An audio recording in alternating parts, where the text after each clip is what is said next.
नमस्कार, स्वागत है आपका विंध्य भारत में। मैं आपके साथ साक्षी गुप्ता। आइए त्योथर रीवा जिले की सबसे पुरानी तहसीलों में सुमार त्योथर तहसील क्षेत्रों में शासकीय तालाबों को अतिक्रमण मुक्त करने का महाअभियान जल्द ही चलेगा। हमारे संवाददाता से रूबरू होते हुए उन्होंने कहा कि जल्द ही उच्च न्यायालय के आदेश के परिपालन में अतिक्रमण युक्त सभी तालाबों का अवमुक्त कराया जाएगा, जिसकी प्रक्रिया सतत जारी है।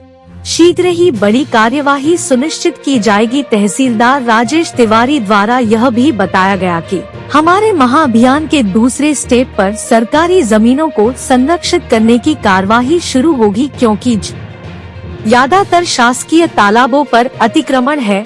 कुछ तालाबों पर खेती भी हो रही है, जिसका संज्ञान लेने की भी बात कही गई। साथ ही साथ कोलगढ़ी को लेकर भी तहसीलदार द्वारा बताया गया कि मुख्यमंत्री जी का सतत प्रयास रहा कि त्योथर की कोलगढ़ी का समुचित विकास और संवर्धन हो। कोलगढ़ी के भूभाग का भी सीमांकन किया जाएगा और उस क्षेत्र के दायरे में किया गया अतिक्रमण भी शीघ्र ही मुक्त कराया जाएगा। खबर हमारी नजर त्योथर से हमारे संवाददाता कमलेश शुक्ला के साथ दिनेश द्विवेदी की खास रिपोर्ट।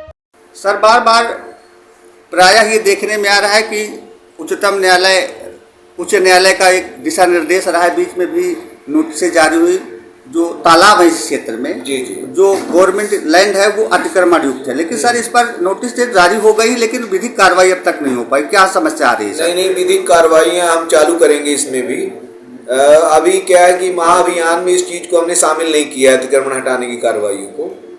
जैसे ही हम इस कार्य से थोड़ा सा हम अपने आप को काम के अनुकूल प्राप्त कर लेंगे कि हमारा काम ही पूर्ण होने की स्थिति में आ गया है, इसके बाद हम दूसरा स्टेप यही उठाएंगे कि जो शासकीय ज़मीनें हैं और उनको हम कितनी स्थिति तक सुरक्षित कर पाते हैं। कोई गवर्नमेंट की कार्य योजनाएँ यदि आती हैं तो हम उनको उन्हीं के माध्यम से ज़मीनों को वहाँ उपलब्ध कराएंगे और उनको सुसज्जित कर शासन के हित में रखेंगे। उनको लगभग हमारे यहाँ जो है लैंड बैंक का प्रावधान है, जो सरकारी जमीनें हैं उसको हम एक बैंक की तरह सुरक्षित रखने का प्रावधान शासन द्वारा निर्धारित है।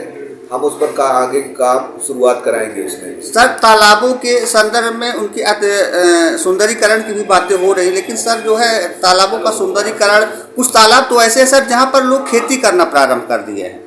हाँ, जैसे अब आपके माध्यम से मुझे इस संज्ञान में बात आ रही है कि कुछ तालाबों में खेती करते हैं, तो उसको अभी हम दिखवाएंगे पटवारियों के गुलनी मंदिर के पास सर मेरे संज्ञान में जो है कि गुलनी जो बहुत प्राचीन मंदिर है उसके जस्ट बाजू से लगा हुआ तालाब, वहाँ पर प्राय मैंने देखा है कि वहाँ पर खेती हो रही है सर। अच्छा, खेती करते हैं लोग। तो मैं अभी इसमें पटवारी से रिपोर्ट मांगा करके और जो संभावित कार्रवाइयाँ हैं शासन स्तर की, मैं उस पर कार्रवाई करूँगा। एक प्रश्न और है सर, माननीय मुख्यमंत्री के संज्ञान में कोलगढ़ी का संवर्धन हुआ, उसकी पुनरावृत्ति हो रही है, उसकी रंगाई पोताई हो रही है सर, लेकिन उसके जो बाजू का क्षेत्र है, उसके कोलगढ़ी के क्षेत्र में भी सर जो है कुछ राइसी मकान बना दिए गए हैं, तो सर उस पर क्या कार्रवाई हो सकती है?